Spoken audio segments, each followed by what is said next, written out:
time required for 1 kilowatt electric heater to raise the temperature of 10 liters of water through 10 degrees Celsius. അതായത് നമുക്കൊരു 1 കിലോവാട്ടിൻ്റെ ഒരു electric heater ഉണ്ടല്ലേ, ആ electric heater വെച്ച് 10 litres of വാട്ടറിൻ്റെ 10 degree സെൽഷ്യസിലോട്ട് temperature കൂട്ടാൻ വേണ്ടിയിട്ട് എനിക്ക് എത്രമാത്രം ടൈം വേണമെന്നാണ് നമ്മളോട് ചോദിച്ചിരിക്കുന്നത് അല്ലേ. ഇതെങ്ങനെ നമുക്ക് കാൽക്കുലേറ്റ് ചെയ്യാൻ പറ്റും? നമുക്കറിയാം ഇവിടെ ഇതിനു വേണ്ട ഹീറ്റ് പ്രൊവൈഡ് ചെയ്യുന്നത് ഈ ഇലക്ട്രിക് വാട്ടർ ഹീറ്റർ ആണല്ലേ. അതിന് വേണ്ടിയിട്ട് നമ്മൾ സ്പെസിഫിക് ഹീറ്റിൻ്റെ കൺസെപ്റ്റ് നമുക്ക് വേണം അല്ലേ. അതായത് നമ്മളൊരു m കിലോഗ്രാം അല്ലെങ്കിൽ m കിലോഗ്രാം മാസ് ഉള്ള ഒരു സബ്സ്റ്റൻസ് നമ്മൾ എടുത്തു കഴിഞ്ഞാൽ അതിൻ്റെ ടെമ്പറേച്ചർ തീറ്റ ഡിഗ്രി സെൽഷ്യസ് ഉയർത്താൻ എത്രമാത്രം ഹീറ്റ് വേണം നമ്മൾ പഠിച്ചിട്ടുണ്ടല്ലേ, mc theta, where c is the specific heat capacity of the water. So mc theta heat ഉണ്ടെങ്കിലാണ് m കിലോഗ്രാം മാസ് ഉള്ള ഒരു സബ്സ്റ്റൻസിൻ്റെ ടെമ്പറേച്ചർ തീറ്റ ഡിഗ്രി സെൽഷ്യസ് നമുക്ക് റൈസ് ചെയ്യാൻ പറ്റുള്ളൂ. ഇനി ഇതിന് വേണ്ട ഹീറ്റ് പ്രൊവൈഡ് ചെയ്യുന്നത് ആരാണ്? നമ്മുടെ വാട്ടർ ഹീറ്റർ ആണല്ലേ. സോ വാട്ടർ ഹീറ്റർ പ്രൊവൈഡ് ചെയ്യുന്ന ഹീറ്റ് എന്ന് വെച്ചാൽ എന്തായിരിക്കും? ദാറ്റ് ഈസ് അതിൻ്റെ പവർ റേറ്റിംഗ് ഇൻറ്റു ടൈം ആയിരിക്കും അത് പ്രൊവൈഡ് ചെയ്യുന്ന ഹീറ്റ് എന്ന് പറയുന്നത്. സോ ഇത് രണ്ടും ഈക്വൽ ആവുന്ന ഒരു കണ്ടീഷനിലായിരിക്കുമല്ലോ നമുക്ക് വരേണ്ടത്.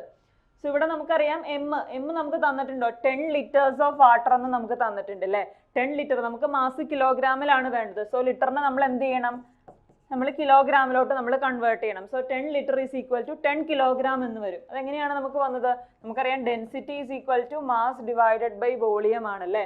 സോ നമുക്ക് മാസ് എങ്ങനെ കാൽക്കുലേറ്റ് ചെയ്യാം? Mass is equal to density into volume. നമുക്കറിയാം ഒരു വാട്ടറിൻ്റെ ഡെൻസിറ്റി എന്ന് പറയുന്നത് എന്താണ്? 1000 ആണല്ലേ.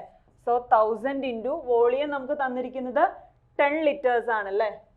10 ലിറ്റർ നമുക്കറിയാം 1 ലിറ്റർ എന്ന് പറയുന്നത് 10⁻³ മീറ്റർ ക്യൂബ് ആണ്. അപ്പോൾ 10 ലിറ്റർ എന്ന് പറയുന്നത് എന്തായിരിക്കും? 10 ഇൻറ്റു 10⁻³ മീറ്റർ ക്യൂബ് ആയിരിക്കും അല്ലേ. സോ ഇവിടെ നമ്മൾ വോളിയത്തിന് 10 ഇൻറ്റു 10⁻³ മീറ്റർ ക്യൂബ് നമ്മൾ സബ്സ്റ്റിറ്റ്യൂട്ട് ചെയ്ത് കഴിഞ്ഞാൽ നമുക്ക് എന്ത് കിട്ടും? That is equal to 10 kilogram എന്ന് വരും. So 10 litre is equal to 10 kilogram ആണ്. സോ ഇനി നമുക്ക് ഇവിടെ സബ്സ്റ്റിറ്റ്യൂട്ട് ചെയ്യാം. മാസ് നമുക്ക് തന്നിട്ടുണ്ട് അല്ലേ, 10 കിലോഗ്രാം എന്ന് കിട്ടി. ഇനി നമുക്ക് സ്പെസിഫിക് ഹീറ്റ് ഓഫ് വാട്ടർ വേണം അല്ലേ. വാട്ടറിൻ്റെ സ്പെസിഫിക് ഹീറ്റ് എന്ന് വെച്ചാൽ എത്രയാണ്? 4200 ജൂൾ പെർ കിലോഗ്രാം കെൽവിൻ ആയിരിക്കും നമ്മുടെ എന്തെന്ന് പറയുന്നത്, നമ്മുടെ വാട്ടറിൻ്റെ സ്പെസിഫിക് ഹീറ്റ് എന്ന് പറയുന്നത്. നമ്മൾ ചെറിയ ക്ലാസ്സുകളിൽ നമ്മൾ പഠിച്ചിട്ടുണ്ട് അല്ലേ. സോ 10 ഇൻറ്റു 4200 ഇൻറ്റു തീറ്റ എത്ര ഡിഗ്രി സെൽഷ്യസ് ആണ് എനിക്ക് ഉയർത്തുന്നത്? 10 ഡിഗ്രി സെൽഷ്യസ് ആണ് അതിൻ്റെ ടെമ്പറേച്ചർ എനിക്ക് റൈസ് ചെയ്യേണ്ടത് അല്ലേ. സോ തീറ്റയുടെ വാല്യൂ 10 ആവും. ഇനി നമുക്ക് അത് പ്രൊവൈഡ് ചെയ്യുന്നത് ഇലക്ട്രിക് വാട്ടർ ഹീറ്റർ ആണ്. അതിൻ്റെ റേറ്റിംഗ് നമുക്ക് തന്നിട്ടുണ്ട് 1 കിലോ വാട്ട് അല്ലേ. 1000 ഇൻറ്റു ടൈം എന്ന് വരും അല്ലേ. ഇത് ചെയ്യുമ്പോൾ നമുക്ക് എന്ത് കിട്ടും? 3 സീറോയും ക്യാൻസൽ ചെയ്ത് പോകും. അന്നേരം നമുക്ക് ടി എന്ന് പറയുന്നത് 420 സെക്കൻഡ്സ് എന്ന് നമുക്ക് വരും അല്ലേ. സോ നമ്മുടെ ആൻസർ എന്ന് പറയുന്നത് ഏതായിരിക്കും? ഓപ്ഷൻ സി ആയിരിക്കും, 420 സെക്കൻഡ്സ്. ഇവിടെ നമ്മൾ എന്താണ് ചെയ്യുന്നത്? ജസ്റ്റ് നമ്മളെ mc തീറ്റ എന്ന് പറയുന്ന എക്സ്പ്രഷനെ നമ്മൾ p ഇൻറ്റു ടിയോട് നമ്മൾ ഇക്വേറ്റ് ചെയ്തു. ഇങ്ങനെ ഇക്വേറ്റ് ചെയ്ത് കഴിഞ്ഞാൽ നമുക്ക് എന്ത് കിട്ടും? നമുക്ക് നമ്മുടെ ടൈം കാൽക്കുലേറ്റ് ചെയ്യാൻ പറ്റും അല്ലേ. ഇവിടെ നമ്മൾ ചെയ്യുമ്പോൾ നമ്മുടെ സിയുടെ വാല്യൂ ഒക്കെ നമ്മൾ അറിഞ്ഞിരിക്കണം.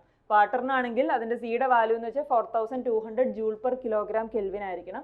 അതുപോലെ തന്നെ ഈ ഒരു ലിറ്റർ ടു കിലോഗ്രാം കൺവേർഷന് നിങ്ങളൊന്ന് അറിഞ്ഞിരിക്കണം. ആ ഡെൻസിറ്റി അറിഞ്ഞിരുന്നു കഴിഞ്ഞാൽ നമുക്ക് ഡയറക്റ്റ്ലി ഇപ്പോൾ നമുക്ക് വോളിയം അറിയാമെങ്കിൽ നമുക്ക് കൺവേർട്ട് ചെയ്തെടുക്കാവുന്നേ ഉള്ളൂ. ഓക്കെ, സോ നമ്മുടെ ആൻസർ എന്ന് പറയുന്നത് ഓപ്ഷൻ സി ആയിരിക്കും. Next, the most convenient way of achieving large capacitance is by using option A multiplate construction, decreased distance between plates, air as dielectric and dielectric of low permittivity. നമ്മളോട് ചോദിച്ചിരിക്കുന്ന high capacitance ഉണ്ടാക്കാൻ വേണ്ടിയിട്ടുള്ള ഏറ്റവും best method ഏതാണെന്നാണ്. High capacitance ഉണ്ടാക്കാൻ നമ്മൾ usually adopt ചെയ്യുന്നത് ഒരു മൾട്ടി പ്ലേറ്റ് കൺസ്ട്രക്ഷൻ ആയിരിക്കും. അതായത് നോർമൽ ഒരു കപ്പാസിറ്റർ എന്ന് പറയുമ്പോൾ നമുക്ക് എന്താണ്? 2 പ്ലേറ്റ് ഉണ്ടാവും, അതിനിടയ്ക്ക് നമ്മളൊരു ഡൈഇലക്ട്രിക് പ്ലേസ് ചെയ്തിട്ടുണ്ടാവും അല്ലേ. ഇതാണ് നമ്മുടെ ഒരു നോർമൽ കപ്പാസിറ്റർ എന്ന് പറയുന്നത്. ഇനി കപ്പാസിറ്റൻസിൻ്റെ വാല്യൂ കൂട്ടണമെങ്കിൽ എന്ത് സംഭവിക്കും? നമ്മൾ ഇൻസ്റ്റെഡ് ഓഫ് 2 പ്ലേറ്റ്സ് നമ്മൾ മൾട്ടി പ്ലേറ്റ് കൺസ്ട്രക്ഷൻ ആയിരിക്കും നമ്മൾ യൂസ് ചെയ്യുന്നത്. അതായത് ഇതിനിടയ്ക്ക് നമ്മൾ ഒത്തിരി പ്ലേറ്റ്സ് നമ്മൾ യൂസ് ചെയ്യും. അതിനുശേഷം ഇതിനിടയ്ക്ക് നമുക്ക് ഡൈഇലക്ട്രിക് മെറ്റീരിയൽ ഉണ്ടായിരിക്കും. അതിനുശേഷം ഈ പ്ലേറ്റ് എനിക്ക് ഇഷ്ടമുള്ള രീതിയിൽ ഞാൻ ജോയിൻ ചെയ്യും. നോർമലി നമ്മുടെ ഓൾട്ടർനേറ്റ് പ്ലേറ്റ്സ് എന്തായിരിക്കും? നമ്മൾ ജോയിൻ ചെയ്തിട്ട് ഒരെണ്ണം നമ്മൾ പോസിറ്റീവിലോട്ട് പ്രൊവൈഡ് ചെയ്യും, അടുത്തത് നെഗറ്റീവ് പ്ലേറ്റ് ആയിട്ട് നമ്മൾ കീപ്പ് ചെയ്യും. സോ അങ്ങനെ ചെയ്യുമ്പോൾ എന്ത് സംഭവിക്കും, ഈ ഓരോ പോസിറ്റീവ് നെഗറ്റീവ് പ്ലേറ്റിനിടയ്ക്ക് നമുക്ക് ഇവിടെ ഒരു കപ്പാസിറ്റൻസ് ഉണ്ട്, ഇതിനിടയ്ക്ക് ഇവിടെ ഒരു കപ്പാസിറ്റൻസ് ഉണ്ട്, ഇതിനിടയ്ക്ക് ഇവിടെ ഒരു കപ്പാസിറ്റൻസ് ഉണ്ട്. സോ അങ്ങനെ നമുക്ക് അല്ലെങ്കിൽ കപ്പാസിറ്റൻസിന്റെ വാല്യൂ ഇൻക്രീസ് ചെയ്യുന്ന ഒരു സിറ്റുവേഷൻസിൽ നമ്മൾ എപ്പോഴും യൂസ് ചെയ്യുന്നത് ഈ മൾട്ടി പ്ലേറ്റ് കൺസ്ട്രക്ഷൻ ആയിരിക്കും. മൾട്ടി പ്ലേറ്റ് കൺസ്ട്രക്ഷനിൽ number of plates will be there. അതിനുശേഷം അതിനിടയിൽ നമ്മൾ ഡയറക്ട്രിക് ഉണ്ടായിരിക്കും. അപ്പോൾ ഓരോ പ്ലേറ്റിൽ നമ്മൾ എന്ത് സംഭവിക്കും, ഓൾട്ടർനേറ്റ് വോൾട്ടേജ് ആയിരിക്കും നമ്മൾ അപ്ലൈ ചെയ്ത് കൊടുക്കുന്നത് അല്ലേ. സോ അങ്ങനെ നമുക്ക് കപ്പാസിറ്റൻസിന്റെ വാല്യൂ നമുക്ക് ഇൻക്രീസ് ചെയ്ത് എടുക്കാവുന്നതാണ്. സോ നമ്മുടെ ഓപ്ഷൻ എന്ന് പറയുന്നത് എന്തായിരിക്കും, ഓപ്ഷൻ എ ആയിരിക്കും, multi plate construction. Next is the source of magnetic field is. ഏതൊക്കെയാണ്, an isolated magnetic pole, current loop, static electric charge, none of this. നമ്മളോട് ചോദിച്ചിരിക്കുന്ന മാഗ്നറ്റിക് ഫീൽഡിന്റെ സോഴ്സ് ആണ് നമ്മളോട് ചോദിച്ചിരിക്കുന്നത് അല്ലേ. നമുക്കറിയാം ഒരു കറണ്ട് ക്യാരിയിങ് കണ്ടക്ടർ ഞാൻ കീപ്പ് ചെയ്ത് ഒരു കണ്ടക്ടറിൽ കൂടെ ഞാനൊരു കറണ്ട് പാസ് ചെയ്ത് കഴിഞ്ഞാൽ അതിന് അക്രോസ് മാഗ്നറ്റിക് ഫീൽഡ് ഉണ്ടാവും എന്ന് നമ്മൾ പഠിച്ചിട്ടുണ്ട് അല്ലേ. ആ മാഗ്നറ്റിക് ഫീൽഡ് എന്തായിരിക്കും, കോൺസെൻട്രിക് സർക്കിൾസ് ആയിട്ടായിരിക്കും നമുക്ക് വരുന്നത് അല്ലേ. ഇവിടെ നമുക്കറിയാം ഐസൊലേറ്റഡ് മാഗ്നറ്റിക് പോൾ ഒരിക്കലും മാഗ്നറ്റിക് ഫ്ലക്സ് ഉണ്ടാക്കില്ല. കാരണം മോണോപോൾസ് ഡസ് നോട്ട് എക്സിസ്റ്റ് എന്ന് നമ്മൾ മാഗ്നറ്റിസത്തിൽ നമ്മൾ ക്ലിയർ ആയിട്ട് പഠിക്കുന്ന അല്ലേ. അതായത് ഒരു നോർത്ത് പോൾ ഒറ്റയ്ക്കായിട്ട് ഒരു സൗത്ത് പോൾ അലോണോ ഒരിക്കലും എക്സിസ്റ്റ് ചെയ്യില്ല. സോ ഓപ്ഷൻ എ ആൻസർ ആയിട്ട് വരില്ല. ഓപ്ഷൻ ബി കറണ്ട് ലൂപ്പ് ആയിരിക്കും നമ്മുടെ ആൻസർ ആയിട്ട് വരുന്നത്. ഇനി നമ്മൾ സിയിലോട്ട് നോക്കിയാൽ സ്റ്റാറ്റിക് ഇലക്ട്രിക് ചാർജ്, നമുക്കറിയാം മാഗ്നറ്റിക് ഫീൽഡ് ഉണ്ടാക്കണമെങ്കിൽ മൂവിങ് ചാർജ് ആയിരിക്കണം. അപ്പോൾ സ്റ്റാറ്റിക് ഇലക്ട്രിക് ചാർജിന് ഒരിക്കലും എന്തുണ്ടാക്കാൻ പറ്റില്ല, മാഗ്നറ്റിക് ഫീൽഡ് ഉണ്ടാക്കാൻ പറ്റില്ല. സോ നമ്മുടെ ഓപ്ഷൻ എന്ന് പറയുന്നത് ഓപ്ഷൻ ബി ആയിരിക്കും. ഇനി ഈ കറണ്ട് ക്യാരിയിങ് കണ്ടക്ടർ പ്രൊഡ്യൂസ് ചെയ്യുന്ന മാഗ്നറ്റിക് ഫീൽഡിന് ഡയറക്ഷൻ തരുന്ന ഏതായിരിക്കും, നമ്മുടെ റൈറ്റ് ഹാൻഡ് തമ്പ് റൂൾ ആണ് അല്ലേ. അതായത് ഇപ്പൊ നമ്മുടെ റൈറ്റ് ഹാൻഡ് തമ്പ് റൂളിൽ നമ്മൾ നമ്മുടെ തമ്പ് നമ്മുടെ കറണ്ടിന്റെ ഡയറക്ഷനിൽ കീപ്പ് ചെയ്യുവാണെങ്കിൽ നമ്മുടെ കേർഡ് ഫിംഗേഴ്സ് ആയിരിക്കും നമുക്ക് എന്ത് തരുന്നത്, നമ്മുടെ മാഗ്നറ്റിക് ഫ്ലക്സിന്റെ ഡയറക്ഷൻ നമുക്ക് തരുന്നത്. മാഗ്നറ്റിക് ഫ്ലക്സ് എപ്പോഴും കോൺസെൻട്രിക് സർക്കിൾസ് ആയിട്ടായിരിക്കും നമുക്ക് വരുന്നത്. Next which of the following is a dry storage cell. ഏതൊക്കെയാണ് option, Daniel cell, nickel iron cell, mercury cell, carbon zinc cell. Storage cell എന്ന് വെച്ചാൽ എന്താണ്, സ്റ്റോറേജ് സെല്ലായിട്ട് നമ്മൾ യൂസ് ചെയ്യുന്നത് എപ്പോഴും എന്താണ്, സെക്കൻഡറി സെല്ലായിരിക്കും അല്ലേ. അതായത് റീചാർജബിൾ ആയിട്ടുള്ള സെല്ല്, അതിനെയാണ് നമ്മൾ സ്റ്റോറേജ് സെല്ലായിട്ട് യൂസ് ചെയ്യുന്നത്. സെക്കൻഡറി സെല്ലായിരിക്കും. സെക്കൻഡറി സെല്ലിൽ എന്താണ്, നമുക്ക് വീണ്ടും റീചാർജ് ചെയ്ത് ഉപയോഗിക്കാൻ പറ്റുന്ന സെല്ലാണ് അല്ലേ. കാരണം എന്താണ്, അതിലെ കെമിക്കൽ റിയാക്ഷൻ എന്ന് പറയുന്നത് റിവേഴ്സിബിൾ ആണ്. റിവേഴ്സിബിൾ ആയതുകൊണ്ട് തന്നെ നമ്മളൊരു ഓപ്പോസിറ്റ് ഡയറക്ഷനിൽ കറണ്ട് പാസ് ചെയ്ത് നമുക്ക് അതിന് എന്ത് ചെയ്യാം, വീണ്ടും ചാർജ് ചെയ്ത് നമുക്ക് റീയൂസ് ചെയ്യാൻ പറ്റും. സോ ഇവിടെ നിങ്ങൾ നോക്കി കഴിഞ്ഞാൽ ഡാനിയൽ സെൽ എന്ന് പറയുന്നത് അതൊരു പ്രൈമറി സെല്ലാണ്. പ്രൈമറി സെല്ലാണെന്ന് വെച്ച് കഴിഞ്ഞാൽ എന്താണ്, അതിന്റെ കെമിക്കൽ റിയാക്ഷൻ റിവേഴ്സിബിൾ അല്ല. വൺസ് അത് യൂസ് ചെയ്ത് അത് ഫുള്ളി ഡിസ്ചാർജ് ആയി കഴിഞ്ഞാൽ പിന്നെ നമ്മളത് ലീവ് ചെയ്യാമെന്ന് മാത്രമേ ഉള്ളൂ, വീണ്ടും നമുക്ക് റീയൂസ് ചെയ്യാൻ പറ്റത്തില്ല.